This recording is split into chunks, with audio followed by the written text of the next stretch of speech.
En 1957, el filósofo Carl Gustav Jung fue entrevistado en la Universidad de Houston. Hoy día... ¡Hostia! Hostia puta, me cago en la madre que me parió, coño. Ayudarme a quitar esto, por favor. Hostia puta, joder. Es que son los apuntes de la restauración, los partes de cámara, coño. Ayudarme. Deja el agua ahora.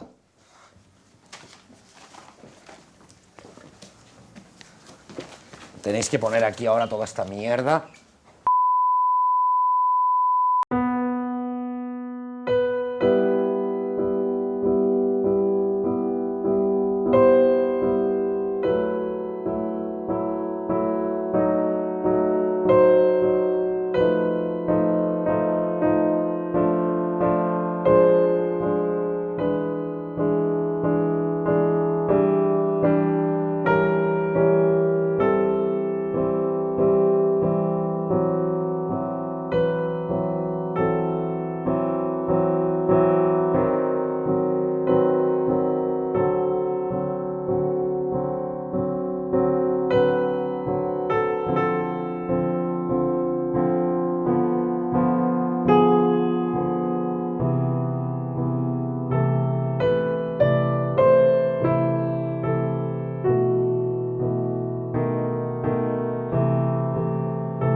In association with Dr.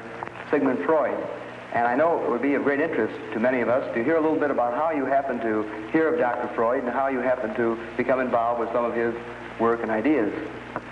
Well, as a matter of fact, it was in the year 1900, in December, soon after Freud's book about dream interpretation had come out, that I was asked by my chief, Professor Bleuler, to give a review of the book. I studied the book very attentively, and I didn't understand many things in it. It weren't clear at all to me. But from other parts, I got the impression that this man really knew what he was talking about. And I thought that this is certainly a masterpiece, full of future. Yes. I had no idea then of ideas of my own. I was just it was just when I began my career as an assistant in the psychiatric clinic. And then I began with experimental psychology or psychopathology. I applied the experimental association method by Wood, and the same that has been applied in Krappelin's psychiatric clinic in Munich. And I had the results, and that there is a reaction, a certain reaction to a stimulus world. That is more or less uninteresting. But the interesting thing is why people could not react to certain stimulus words, or in an entirely inadequate way. And then I began to study these places in the experiment where the attention or the capability apparently of the test person began to waver or to disappear. And I found soon out that it is matter of intimate personal affairs people were thinking of, or which were in them, even if they momentarily did not think of them, when they were unconscious, with other words, that nevertheless an inhibition came from the unconscious and hindered the expression in speech. Yes. And then I, in examining all these cases as carefully as possible, I saw that it was matter of what Freud called repressions. Yes. I also saw what he meant by symbolization. And then I wrote a book about the psychology of dementia precox, it was called, now schizophrenia. Yes. And I sent the book to Freud and wrote to him about my association experiments and how they confirmed his theory thus far. Yes. And that is how it began, my friendship with Freud began. Yes. Now, one of the, of course, very fundamental ideas in the original psychoanalytic theory was Freud's conception of the libido as sort of a broad psychic sexual energy. Well, you see, in the beginning, I had naturally certain prejudices against his conceptions. And after a while, I overcame them. I could do that from owing to my biological training. Yes. And I could not deny the importance of the sexual instinct, you know. Yes. But later on, I saw that it was very one-sided. Because, you see, man is not only governed by the sex instinct, there are other instincts as well. For instance, in biology, you see, the nutritional instinct is just as important as the sex instinct. Also, in primitive societies, sexuality plays a role much smaller than food. Food is the all-important interest and desire. Yeah. Sex, that is something they can have everywhere. They are not shy. But the food is difficult to obtain, you see? Yes, yes. And so it is the main interest. Yes. And then in other societies, for instance, I mean in civilized societies, the power drive plays a much greater role than sex. Yes. For instance, there are many big businessmen who are impotent even, yes. because their whole energy is going into money making. Yes. Or dictating the laws to everybody else. Yeah. That's much more interesting than affairs with women. So, you see, the inferior Dr. Adler, the younger, the weaker, naturally had a power complex. Yeah. He wanted to be the successful man. Freud was a successful man. He was on top, and so he was interested only in pleasure, yeah. in the pleasure principle, yeah. and while Adler was interested in the power drive. Yeah, Sure enough. I see. In other words, you feel that it's sort of a function of his own personality to some degree. Yeah, it is quite natural. You see, it is one of the two ways how to deal with reality. Yeah. Either you make reality an object of your pleasure, if you are powerful enough already, yeah. or you make it an object of your desire to grab it. Yes, yes. Or now, to possess it. Yes. Now, of course, some observers have thought that perhaps the patients that Dr. Freud saw in Vienna of this period were often individuals who were repressed sexually. Oh, yes. And then perhaps that so many of these patients having been of this type, yes. That this may have been one thing that sort of reinforced Dr. Freud's ideas. Well, that is certainly so, that in the end of the Victorian age, there was a reaction going over the whole world against the taboos, the sex taboos, as one called them. One didn't understand anymore properly why or why not. Yes. And Freud belongs into that time, a sort of liberation of the mind of such taboos. The research comes to the question of the unconscious. There things become necessarily blurred. Yes. Because the unconscious is something which is really unconscious. And so you have no object, you see nothing. No. You only can make inferences, you know. Yes. And so we have to create a model yes. of this possible structure of the unconscious because we can't see it. Yes. Now, you see, he came to the concept of the unconscious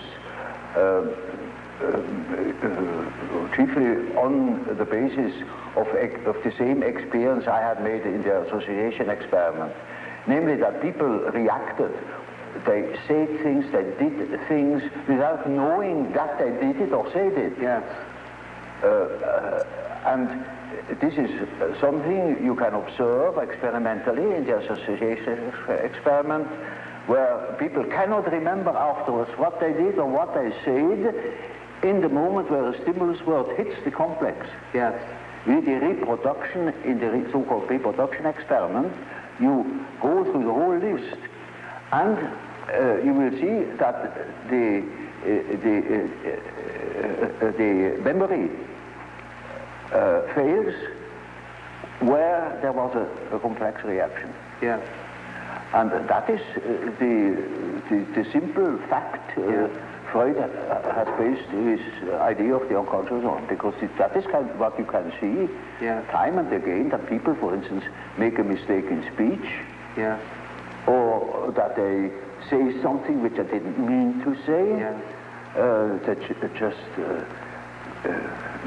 make ridiculous mistakes, you know. There are no end of stories, you know about how people can betray themselves by saying something they didn't mean to say at all, yet in the unconscious meant him to say that thing, just that thing. For instance, when you want to express your sympathy at a funeral, you go to somebody, you say, I congratulate you, you say, that's pretty painful, you know, but that happens, and it is true. Now, this is something that goes parallel now with the whole school of the Salpêtrière in Paris. There was Pierre Janet, who has worked out that side of the unconscious reactions quite particularly. Now, Freud refers very little to Pierre Janet. Well, I have studied with Pierre Janet in Paris, and he has formed my ideas very much. He was a first-class observer, though he had no dynamic theory about, no psychological theory. It was a sort of physiological theory of the unconscious phenomena as a so-called abaissement du niveau mental. That means a certain depotentiation of the tension of consciousness.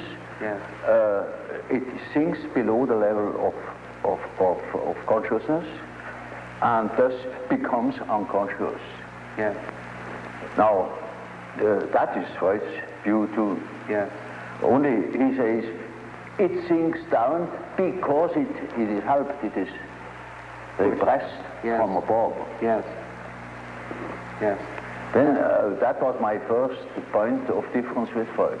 I say there are cases, in my observation, where there was no repression from above, but the thing itself withdrew.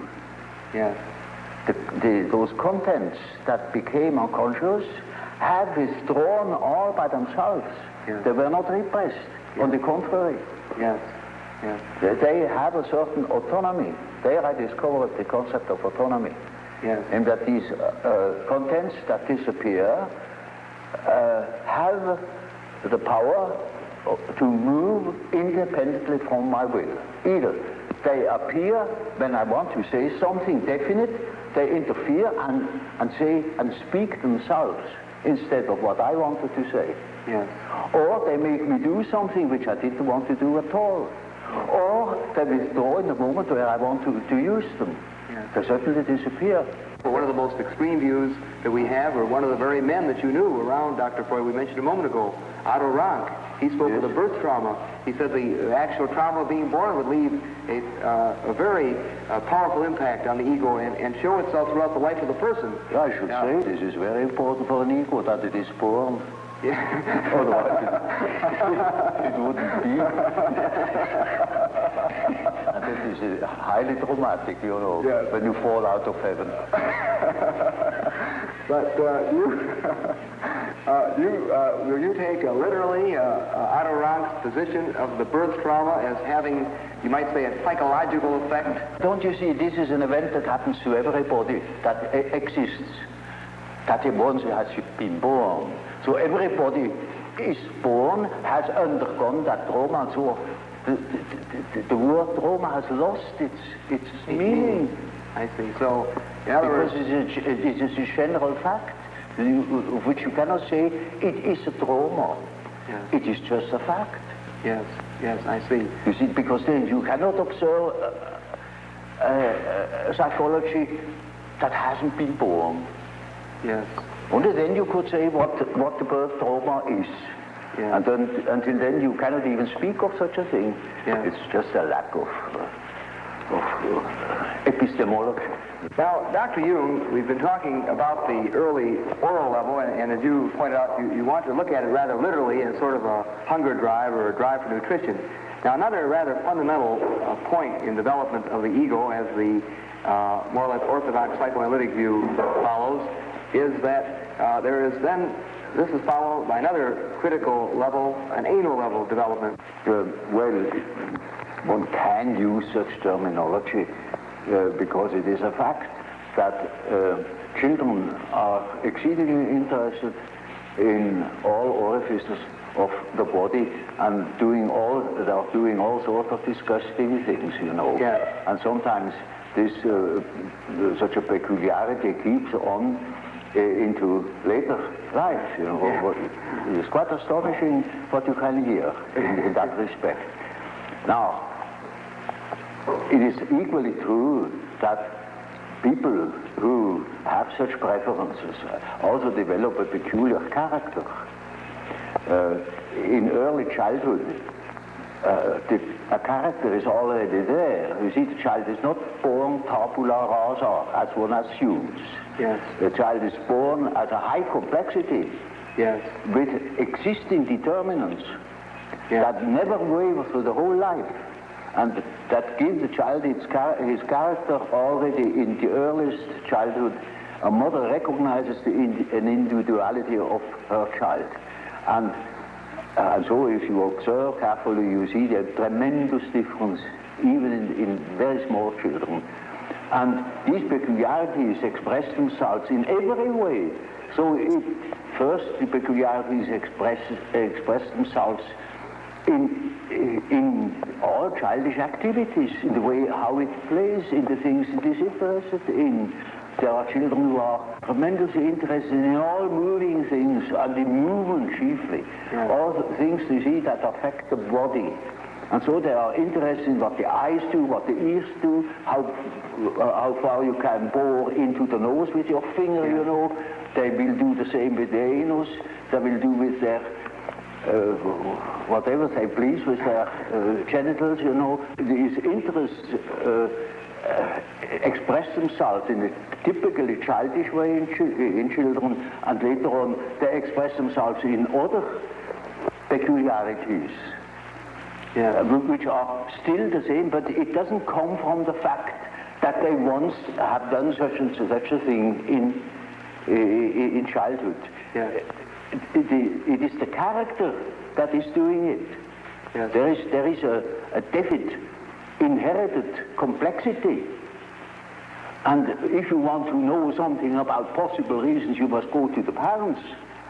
So in any case of a child's neurosis, I go back to the parents and see what there is going on, you know, because children have no psychology of their own, literally taken. They are so much in the mental atmosphere of the parents, so much en participation mystique with the parents. Yes. They are imbued by the paternal or maternal atmosphere, and they express these influences in their childish way. Yeah. So, for instance, a child, take for instance an illegitimate child, they are particularly exposed to environmental difficulties, for instance, the misfortune of the mother, etc., etc., all the complications. And such a child will miss, for instance, a father. Yeah. Now, in order to compensate for it, it is just as if we were choosing or nominating a part of their body for a father instead of the father, and they develop, for instance, masturbation. Yes. Yes. That is very often so with illegitimate children, that they become terribly autoerotic. Yes. Even criminal. One of the central parts of the so-called psychosexual development in the more or less orthodox psychoanalytic theory is the so-called Oedipus complex. Yes, I believe the term complex was yours originally. Well, you see, that is just what I call an archetype. That is the first archetype Freud has discovered. The first and the only one. He thinks that this is the archetype. But of course, there are many such archetypes. You look at Greek mythology and you find any amount of them, or look at dreams and you find any amount of them. But incest was so impressive to him that he even has chosen the term Oedipus complex, because that was one of the outstanding examples of an incest complex. Yes. And it is only the masculine form, mind you, because women have an incest complex too, but there it is not an Oedipus. Yes. So it is something else. Yes, yes. So it is only the term for an archetypal way of behavior in case of a man's relation, say, to his mother. It also means to the daughter, because whatever he was to the mother, he will be it to the daughter too. Yes. It can be this way or that way. Yes. It depends. So you look at, then you will accept, in other words, the Oedipus complex, but not as being the only important such influence. You will see this is just one of many fundamental, many ways of behavior. Now, you see, the Oedipus gives you an excellent example of the behavior of an archetype. It is always the whole situation. There is a mother, there is a father, there is a son, there is a whole story, how such a situation develops, and to what end it leads finally. Yes. And that is an archetype. You see, an archetype always is a sort of abbreviated drama. Namely, it begins in such and such a way, it extends to such and such a complication, and it finds a solution in such and such a way. Yes. That is the usual form. As for instance, you take the instinct of building a nest with birds. Yes.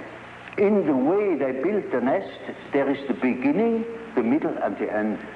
Yes. It is built just to suffice for a certain number of young.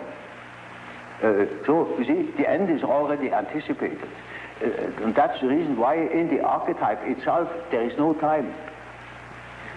It is a timeless condition where beginning, middle, and end are just the same. They're all given in one. Yes. Now that is only a hint to what the archetype can do, you know, but that's a complicated question. Well, you know what a behavior pattern is. Yes. Now, the way in which, say, a weaver bird builds its nest, that is an inherited form in him. He will apply all certain symbiotic phenomena between insects and plants. They are inherited patterns of behavior. And so man has, of course, an inherited scheme of functioning. You see, his liver and his heart and all his organs and his brain will always function in a certain way, following its pattern.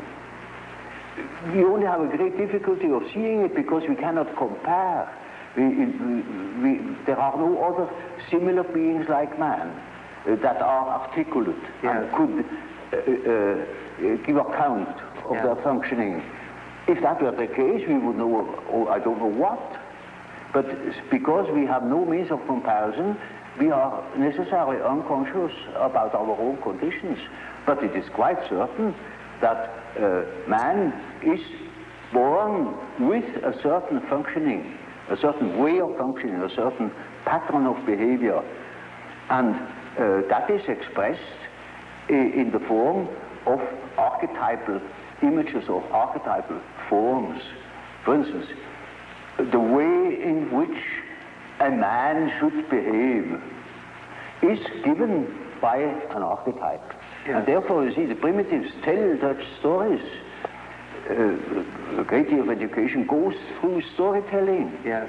For instance, they call in a palaver of the young men and two older men perform before the eyes of the younger all the things they should not do.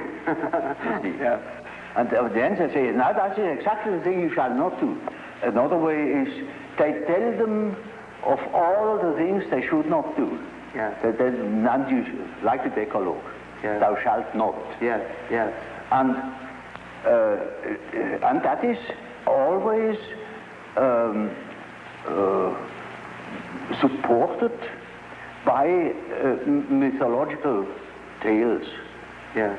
For instance, our ancestors have done so and so,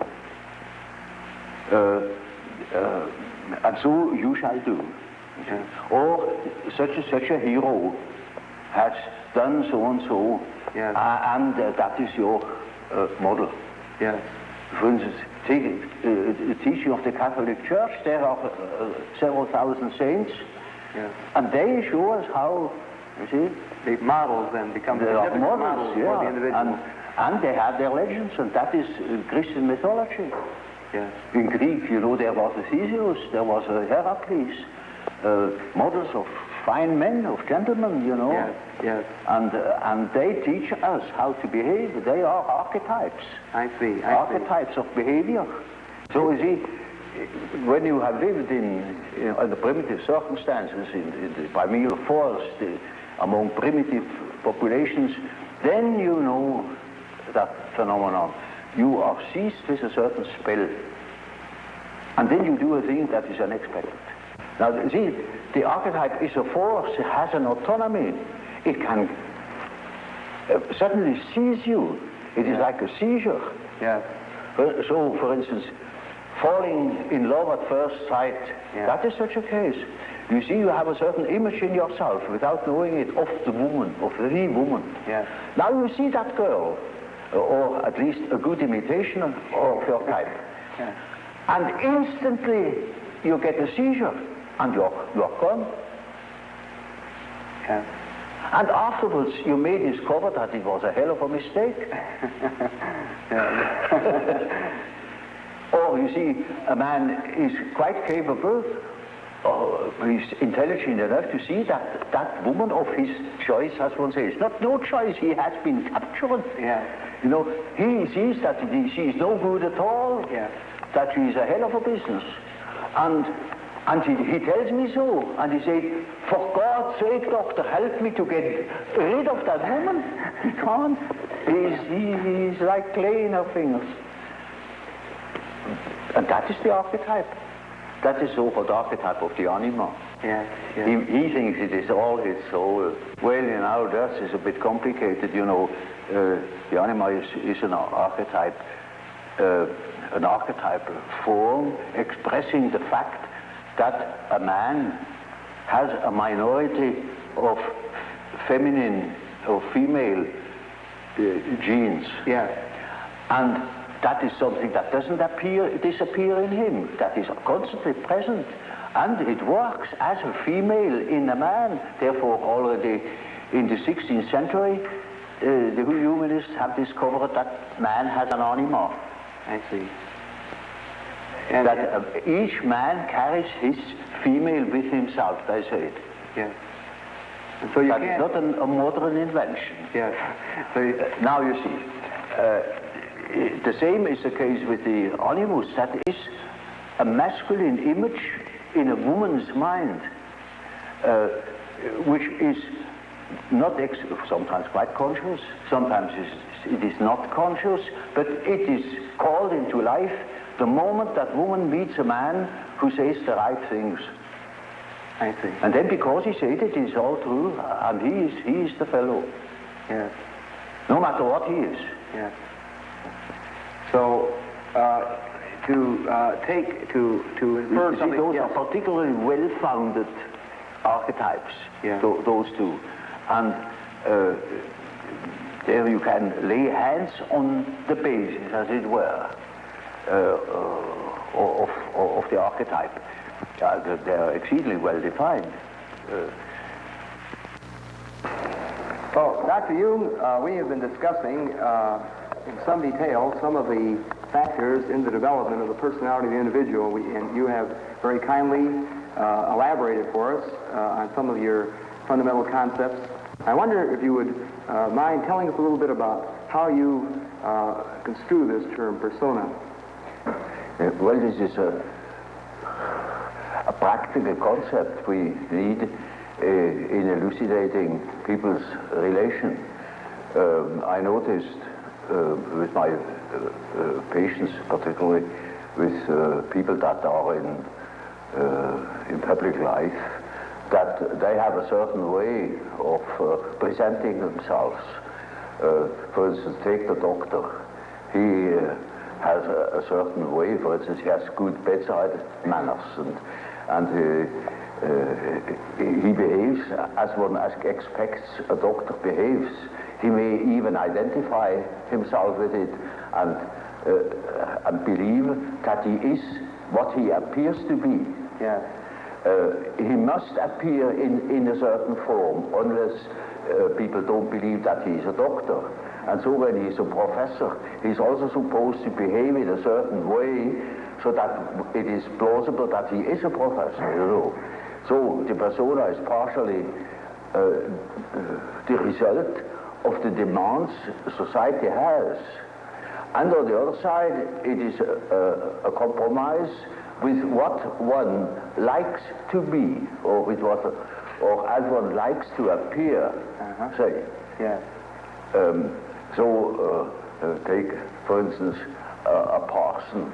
He also has his particular manner, and as corresponding to the general expectation, and he behaves also in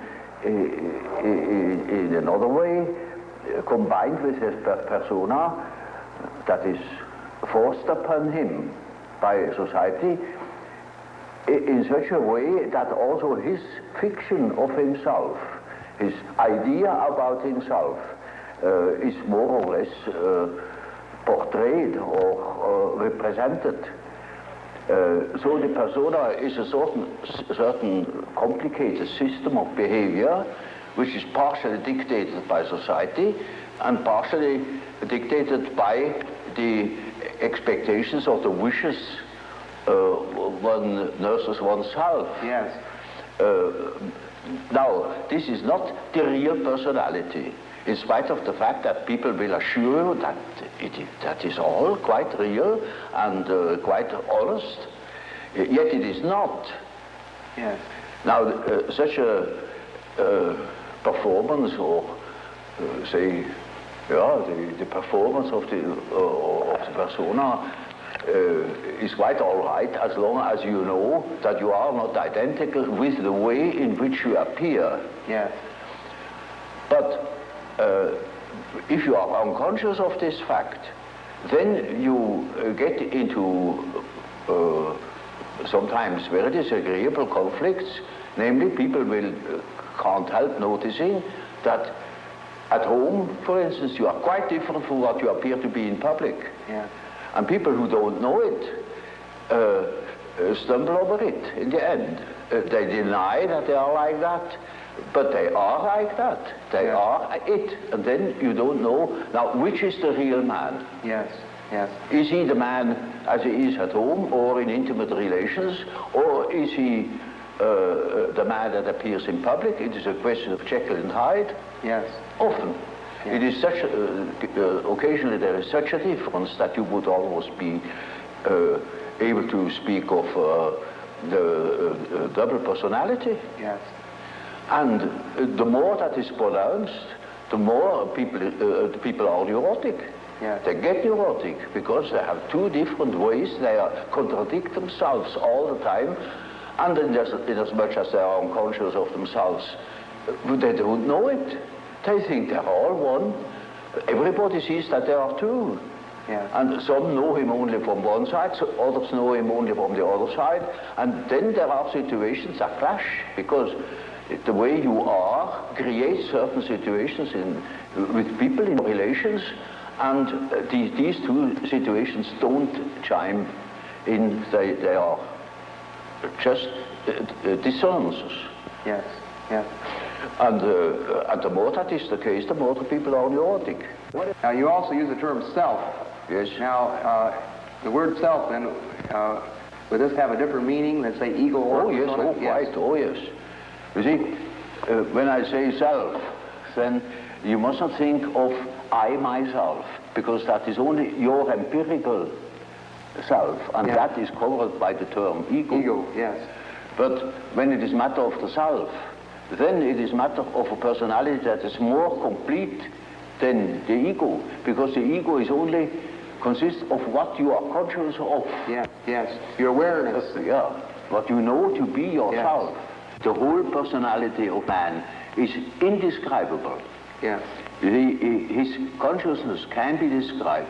His unconscious cannot be described, because the unconscious, as I must repeat myself, is always unconscious. Yes. And it is really unconscious, but really does not know it. Does not know about it. And so we don't know our unconscious personality. We have hints, we have certain ideas, but we don't know it really. Nobody can say where man ends. And that is the beauty of it, you know. Yeah.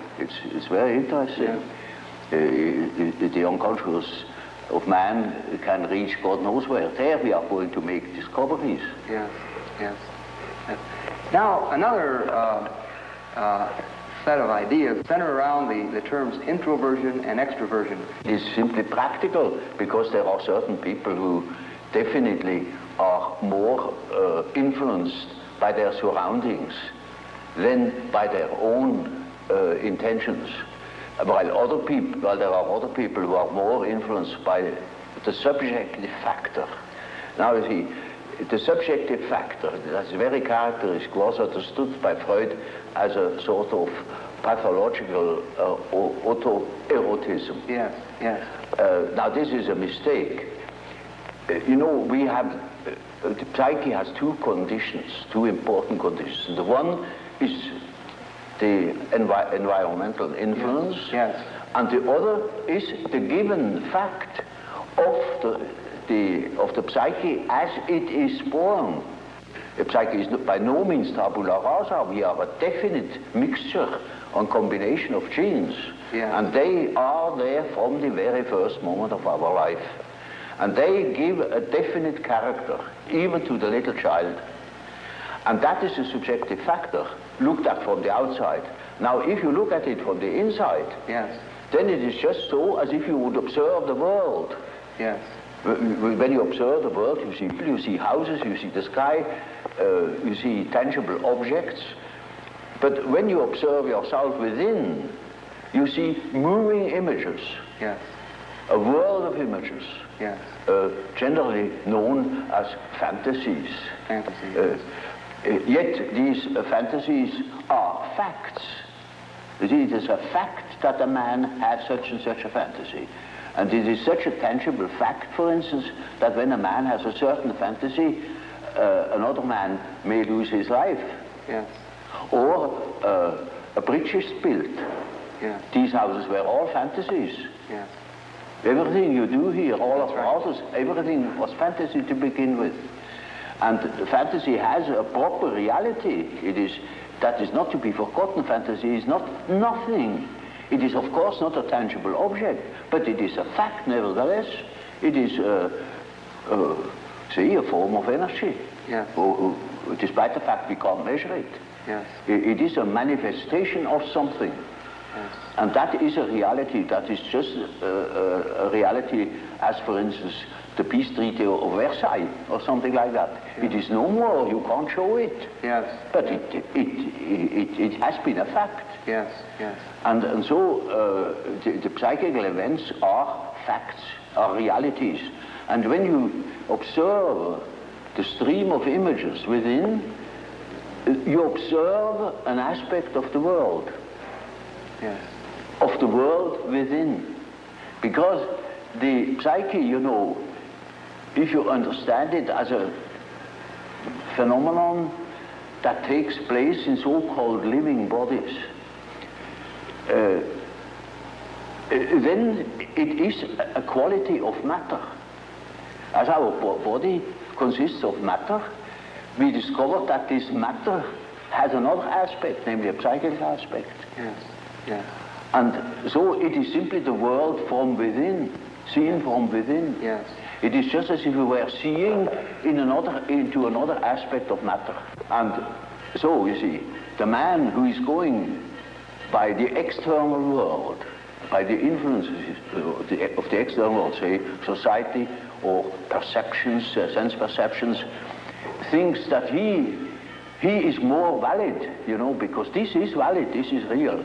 And the man who goes by the subjective factor is not valid because subjective factor is nothing. Yeah. No, that man is just as well based, because he is bases himself upon the world from within.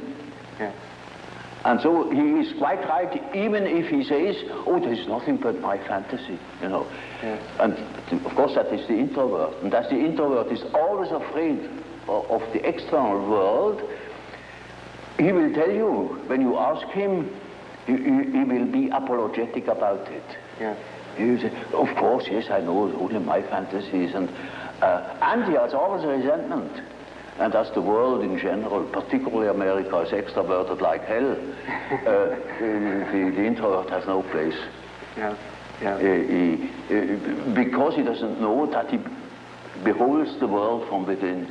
Yeah. And that gives him dignity, and that gives him certainty, because it is, nowadays particularly, the world hangs on a thin thread. Yeah. And that is the psyche of man. Yeah. Assume that certain fellows in Moscow lose their nerve or their common sense for a bit, and the whole world is in fire and flames. Yeah, yeah. You see? It is, nowadays we are not threatened by elementary catastrophes. There is no such thing as an H-bomb. Yeah. That is all man's doing. Yeah. We are the great danger. The psyche is the great danger. Yeah. What if something goes wrong with the psyche? Yeah. Yeah. You see? And so you see, it is demonstrated to us in our days what the power of the psyche is of man, how important it is to know something about it, but we know nothing about it. Nobody would give credit to the idea that the psychical processes of the ordinary man have any importance whatever. One thinks, oh, he has just what he has in his head. It is all from his surrounding. He's taught such a thing, believes such a thing. And particularly if he's well housed and well fed, then he has no ideas at all. Yeah. And that's the great mistake. Yeah. Because he is just that as which he is born, and he is not born as tabula rasa, but as a reality. Would you perceive the world being made up of only people or extreme introverts and people that are extreme extroverts? Well, Bismarck once said,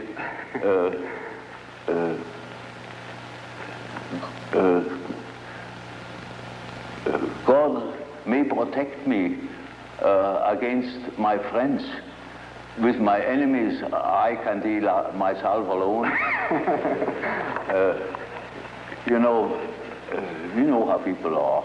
They catch a word, and then everything is schematized along that word. There is no such thing as a pure extrovert or a pure introvert. Yeah. That such a man would be in the lunatic asylum. Those are only terms to designate a certain penchant, a certain tendency. For instance, the tendency to be more influenced by environmental influences or more influenced by the subjective factor. That's all. Yes. And you see, there are people who are very well balanced and are just as much influenced from within as they are from without, yeah. or just as little. Yes, yes. And so with all the finer classifications, you know, yeah. they are only sort of point de repère, points for orientation. My whole scheme of typology is merely a sort of orientation. Namely, there is such a factor as introversion, there is such a factor as extroversion. The classification of individuals means nothing at all. This is only the instrumentarium for the practical psychologist to explain, for instance, a husband to a wife, or for instance, it is very often the case, one could almost say, it is almost a rule, but I don't want to make too many rules in order not to be schematic, that an introvert marries an extrovert for compensation, or another type marries the counter type to complement himself, for instance. Well, Dr. Jung, of course, tied in with your typology and quotation version, we, of course, know of your concepts of thinking, feeling, sensation, and intuition.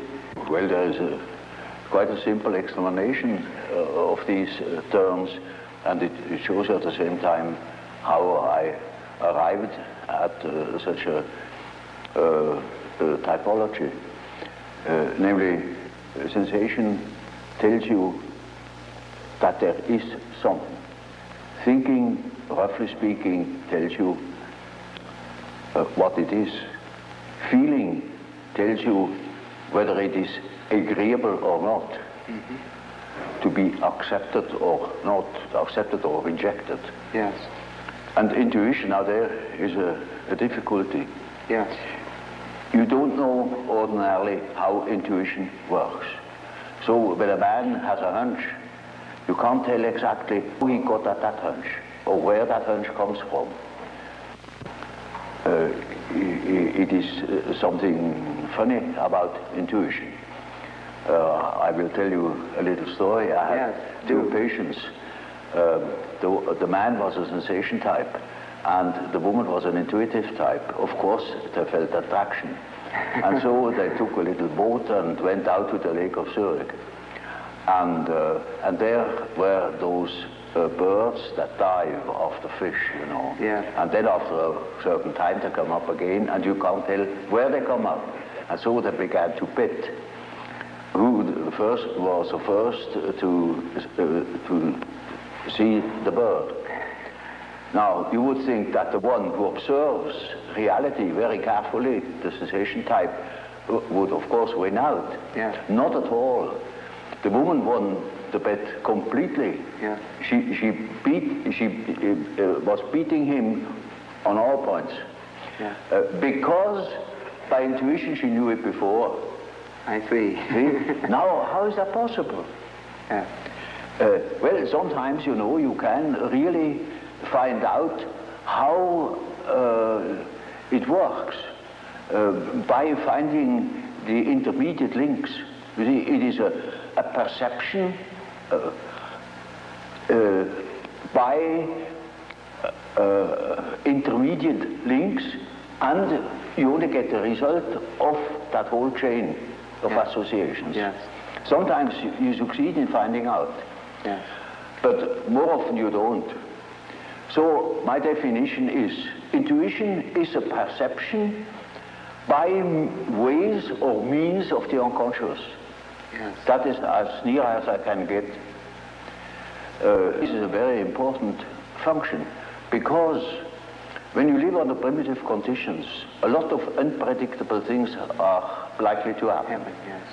And there you need your intuition, because you cannot possibly tell by your perceptions, by your sense perceptions, what there is going to happen. For example, more specifically, what would be an example or a difference between an intuitive extrovert and an intuitive introvert? Well, you know, you have chosen a somewhat difficult case, you know, because one of the most difficult types is the intuitive introvert. Yes, you know. I have. The intuitive extrovert, you find among hunters, bankers, gamblers. Yes. well, that is quite understandable. Yeah. But the introvert the introverted variety is more difficult because he has intuitions as to the subjective factor, namely the inner world. Yes. And of course that is now very difficult to understand because what he sees are most uncommon things, and he doesn't like to talk of them. Yeah. If he's not a fool, because he would spoil his own game by telling what he sees, because people won't understand it. Yeah.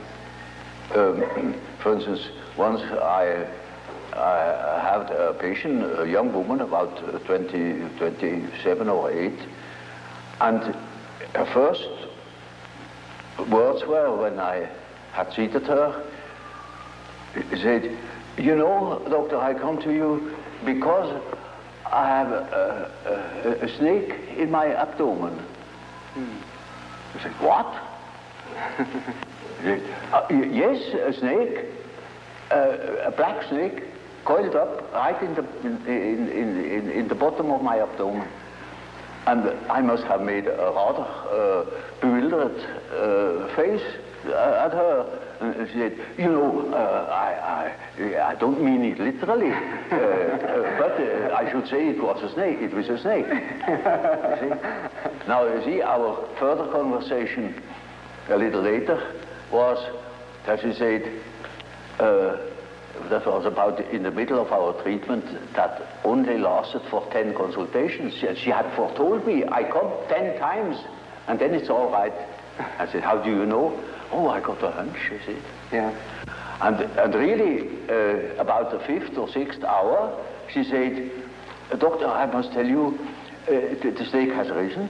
It is now about here." Hunch. And then on the 10th day, I said, "Now, this is our last hour, and do you feel cured?"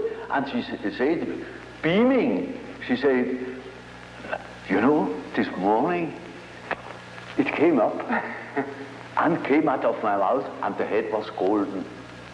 And those were her last words. Now, you see, that same girl, when it comes to reality, she came to me because she couldn't hear the step of her feet anymore. Yeah. Because she walked on air. Yeah. Literally. Yeah. She couldn't hear it, and that frightened her. And when she came to me, I asked her for her address. And then she said, "Oh, pension so-and-so. Well, it is not just called pension, but it is a sort of pension. And it is, I never had heard of it." Yeah. And I said, "No, I'm curious, I never have heard of that place." "Well, it's a very nice place," he said. Curious enough, there are only young girls there, very nice and very lively young girls. And they have a merry time. I often wish they would invite me to their merry evenings. And I said, "But do they amuse themselves all alone?" He said, "Oh no, there are plenty of young gentlemen coming in, and they have a beautiful time, but they never invite me." It turned out that it was a private brother. Yes. And she was a perfectly decent girl, you know, of a very good family, not from here. She had found that place, I don't know how. And she was utterly unaware that those were all prostitutes. I said, "For heaven's sake, you fell into a very dark place. You hastened to get out of it." You see, that was her sensation. Yeah. See, she didn't see reality, Yeah. but she had hunches like anything, and they came off. Yeah. Now, you see, such a person cannot possibly speak of her experiences. Yes. Because everybody would think she's absolutely crazy. Yeah. I myself was quite shocked when I thought, for heaven's sake, is that case a schizophrenia? Yes. Yeah. Because you don't hear that kind of speech. That's right. But she assumed that the old man, of course, knows everything, and he even understands such kind of language. Yeah. So you see, if when the intuitive the introverted intuitive would speak what he really perceives, then practically nobody would understand it. He would be misunderstood. And so they learn to keep things to themselves. And you hardly ever hear them talking of these things. That is a great disadvantage. But it is an enormous advantage in another way. Not to speak of the experience they gather in that respect, but also in human relations. For instance, they come into the presence of somebody they don't know, and certainly they have inner images. And those inner images give them a more or less complete information about the psychology of the partner. Yes. Yes. You know, that is, but the case can also happen that they come into the presence of somebody who they don't know at all, not from Adam, and they know an important piece out of the biography of that person. Yes, yes. And are not aware of it, and tell the story. Yes. And then the fat is in the fire. Yes, that's right. You see, so the introverted intuitive has in a way a very difficult life, although one of the most interesting lives. Yes. But it is difficult often to get into their confidence. It's just a sort of a skeleton to which you have to add the flesh, or say it is a country mapped out, you know, by triangulation points. And that doesn't mean the country consists of triangulation points. Yeah. That is only in order to have an idea of the distances. Yes. And so it is a means to an end. It only makes sense, such a scheme, when you deal with practical cases. Well, I told you that case of that intuitive girl, who certainly came out with the statement that she had a black snake in the bed. Yes. Well, now, that is a collective symbol. Yes. That is not an individual fantasy. That is a collective fantasy. Collective, yes. That is well known in India. Yeah. For instance, she has nothing to do with India, but we have it too, because it was generally human. Yeah. But it's entirely unknown. So that I even in the first moment thought, perhaps she's crazy. Yeah. But she was only highly intuitive. Yeah. It is in India known. It is the basis of a whole philosophical system of Tantrism. Yeah. This is Kundalini. Kundalini serpent. I see. You see? And that is something known to some few specialists. Yeah. Generally, it's not known that we have a serpent in the abdomen. Yeah. Yeah. But that is a collective, you see, that is a collective dream or a collective fantasy. Yeah.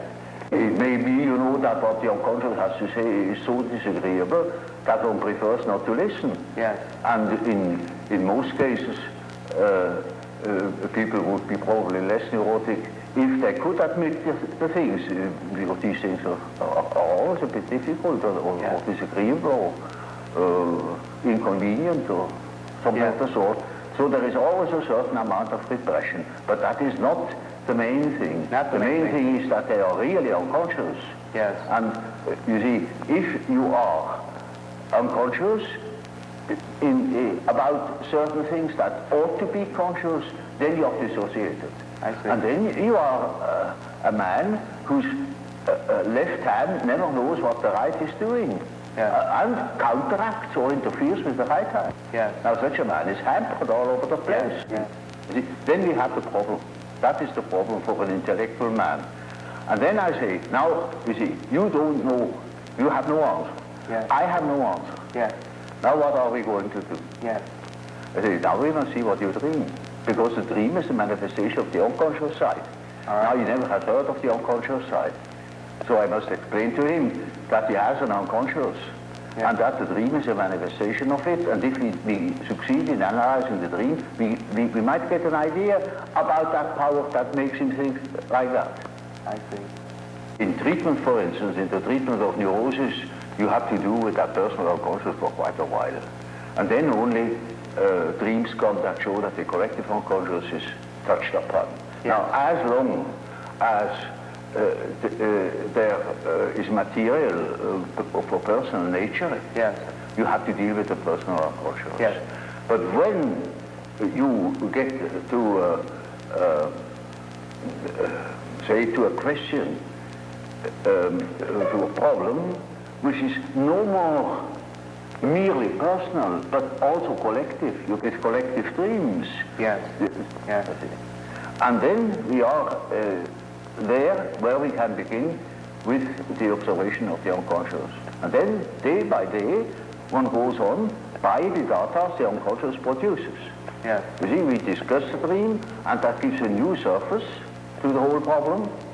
And he will have another dream, and the next dream gives again an answer, because the unconscious is in a compensated relation to consciousness, and after a while we get the full picture. Yes. And if he has the full picture and has the necessary moral stamina, well, then he can be cured. I see, I see. But in the end, it is a moral question whether a man applies what he had learned or not. There is a sort of typical way in which the integration of consciousness takes place. Namely, the average way is that through the analysis of dreams, for instance, you become acquainted with the contents of the unconscious. I already told you this to begin with, all personal material. Yes. Subjective questions, questions of the individual's difficulties in adapting to environmental conditions, and so on. Yes. Now, it is a regular observation that when you talk to an individual, and this individual gives you insight into its inner preoccupations, interests, emotions, in other words, hands over his personal complexes, then you get slowly and nilly-willy into the situation of a sort of authority. Yeah. You become a point of reference. You know you are in possession of all the important items in a person's development. I remember, for instance, I analyzed a very well-known American politician, and he told me, any amount of the secrets of his trade. And suddenly he jumped up and said, "By God, what have I done? You know, you get $1 million for what I have told you now." I said, "Well, I'm not interested. You can sleep in peace. I shall not betray you. I'll forget it within a fortnight." Now, you see, that shows that the things people hand out are not merely indifferent things. When it comes to something important, emotionally important, then they hand out themselves. They hand out a big emotional value, as if they were handing over a large sum, as if they were trusting you with the administration of their estate. Yes. And they're entirely in your hands. Yes. Often, I hear things, well, that could ruin those people utterly if it's perfectly known. Or it would give me, if I should have any blackmailing tendencies, unlimited power to blackmail them. Now, you see, that creates an emotional relationship to the analyst. And that is what Freud called the transference. Yes. Which is a central problem of analytic psychology. It is just so as if these people had handed out their whole existence, and that can have very peculiar effects upon the individual. Either they hate you for it or they love you for it, yeah. But you are not indifferent to them. And there is then a sort of emotional relation between the patient and the doctor. Yes. Now, you know, when you hand out such materials, then you these contents are associated with all the important persons in the life of a patient. Now, the most important persons are usually father and mother. Yeah. That comes up from childhood. The first troubles are with the parents as a rule. So, in handing over your infantile memories about the father or about the mother, you hand over also the image of father and mother. Then it is just as if the doctor had taken the place of the father, yeah. even of the mother. Yeah. I had quite a number of male patients that called me Mother Jung because they handed over the mother to me. Yes, yes. Curiously enough. Yes. But you see, that's quite irrespective of the personality of the analyst. It is simply disregarded. He functions as if he were the mother, or he functions as if he were the father, the central authority. And now that is what one calls transference. That's a case, a particular case of of projection. Yes. Now, yes. Freud doesn't exactly call it projection, he calls it transference. Yes. That is an allusion to the old and superstitious idea of handing over a disease, Yeah. transferring a disease upon an animal, or handing over the sin upon a scapegoat, and Yeah. scapegoat takes it out into the desert and makes it disappear. Yes, yes. So they hand over themselves in the hope that I can swallow that stuff and digest it for them. And so I am in loca patis and have a high authority. Naturally, I'm also persecuted by the correspondent resistances, by all the manifold emotional reactions they have had against their parents. Now, that is the stuff you have to work through first in analyzing the situation, because a patient in such a condition is not free. He is the slave.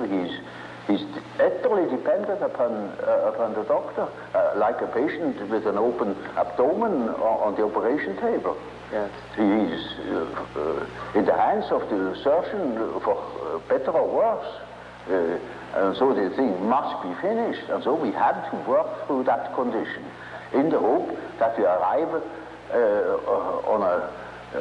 in a situation where the patient is able to see that I'm not the father or not the mother, that I am an ordinary human being.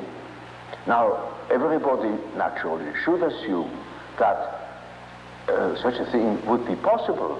For instance, that a patient could arrive at such an insight when he's not a complete idiot, that I am just a doctor and not the emotional figure of their fantasies. But that is very often not the case. So I had a case that was an intelligent young woman. She was a student of philosophy, very good mind, where one could expect easily that she would see that I am not the parental authority. But she was utterly unable to get out of this delusion. And in such a case, one always has recourse to the dreams. It is just as if one would ask the unconscious, now what do you say to such a condition? You see, she says of the unconscious, of course I know you are not my father, but I just feel like that, it is like that, I depend upon you.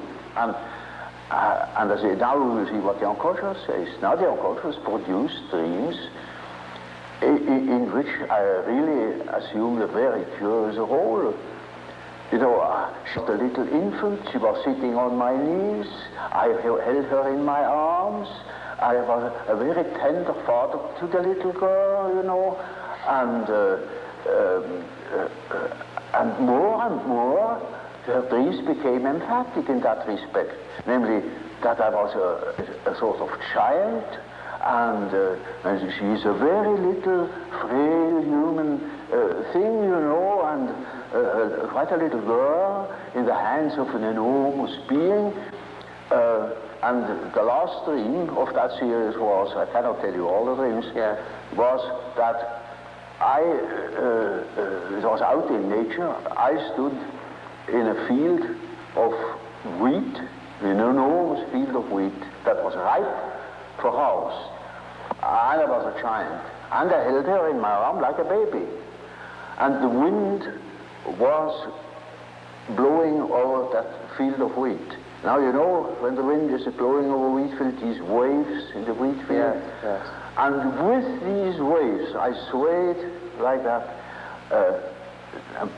putting her as if it were to sleep, you know. And she felt as being in the arms of the Godhead. Mm-hmm. And I thought, now the harvest is ripe. Yes. And I must tell her. And I told her, you see, what you want and what you project into me, because you are not conscious of it, is you have the idea of a deity. You don't possess. Therefore you see it in me. Yes. That clicked. Because, you know, she had a rather intense religious education. Of course, it all vanished later on. Yeah. And something disappeared from her world. Her world became merely personal, and that religious conception of the world was non-existent, apparently. But you see, the idea of a deity is not an intellectual idea. It is an archetype. It's an archetypal idea. Therefore, you find it practically everywhere under this or another name. You know, even if it has the name Mana, it is an all-powerful, extraordinary effect or quality, even if it's not personal at all. And so she suddenly became aware of an entirely heathenish image. Yes. That comes fresh from the archetype. She had not the idea of a Christian God or of an Old Testament Yahweh. It was a heathenish God, you see, a God of nature, of vegetation. He was the wheat himself. He is the spirit of the wheat, the spirit of the wind. And she was in the arms of that Newman. No. Now, that is the living experience of an archetype. Now, that made a tremendous impression upon that girl, and instantly it clicked. She saw what she really was missing, that missing value, that was in the form of a projection in myself and made myself indispensable to her. Yes. And then she saw it is not indispensable, because it is, as the dream says, she is in the arms of that archetypal idea. Now that is a luminous experience, you see. And that is the thing that people are looking for. Yes. An archetypal experience that gives them an incorruptible value, and that is a sort of liberation. Yes. And that is, of course, makes her complete, you know. In as much as she can realize such a luminous experience, she is able to continue her path, her way, her individuation. The acorn can become an oak and not a donkey. Nature will take her course. She will become that which she is from the beginning. Now, we think we are able to be born today and to live in no myth, without history. That is a disease. That's absolutely abnormal, because man is not born every day. He's once born in a specific historical setting with the specific historical qualities, and therefore he is only complete when he has a relation to these things. It's just as if you were born without eyes and ears, when you are growing up with no connection with the past. From the standpoint of natural science, you need no connection with the past. You can wipe it out. Yes, yes. And that is a mutilation of the human being. Now I saw, through my practical experience, that this kind of proceeding had a most extraordinary therapeutical effect. And so you see, in our days, we have such and such view of the world, such a philosophy, but in the unconscious you have a different one.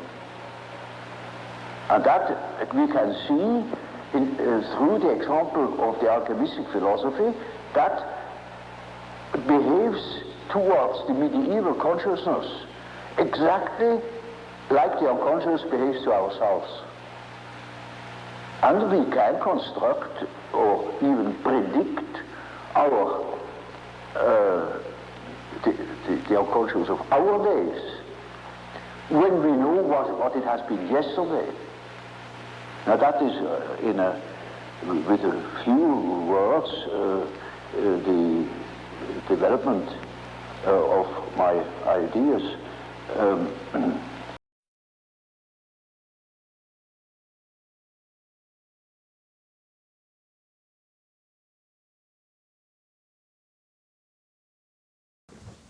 Coge esto primero. Ni introducción, ni pollas al final.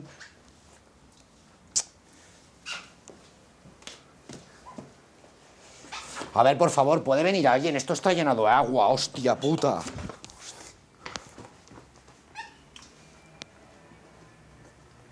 No, aquí no filmamos nada más, se ha acabado ya. Venís a mi casa y todo lleno de mierda.